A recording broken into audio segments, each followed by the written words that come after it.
ukuthi yona ibeka ngayiphi indlela, but it's supposed to mean one and the same thing. Okay? Investigation.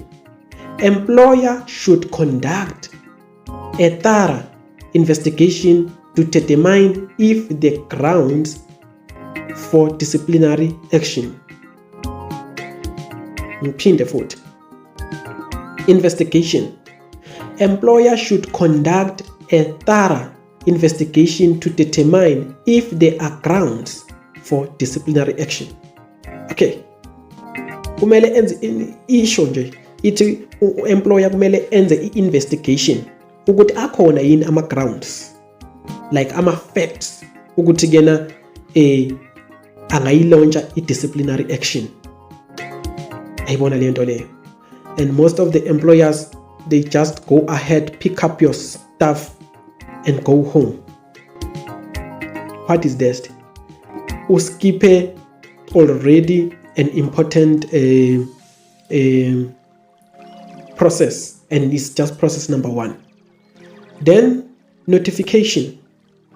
The employee must be notified of the allegations against them using language they can reasonably understand and given a reasonable time to prepare their response. Nathemba ukuthi kena this is clear, but to elaborate it further, umsebenzi kumele aziswe ukuthi kena naku esikusola ukuthi kena esikusola ngako ukuthi ukwenzile. Lokho kumele kube ngolimi umsebenzi al-understandayo.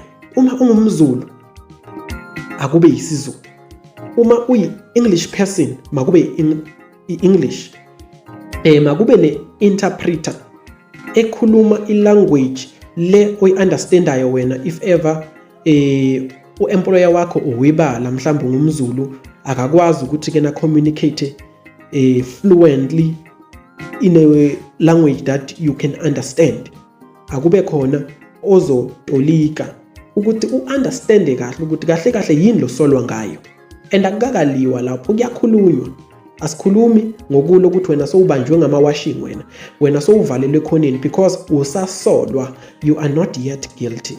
And if that happens ukuthi wena sowubanjwe ngebhande, wena sowubhekiswe phansi during that process, that means already you are being victimized and you can open a case against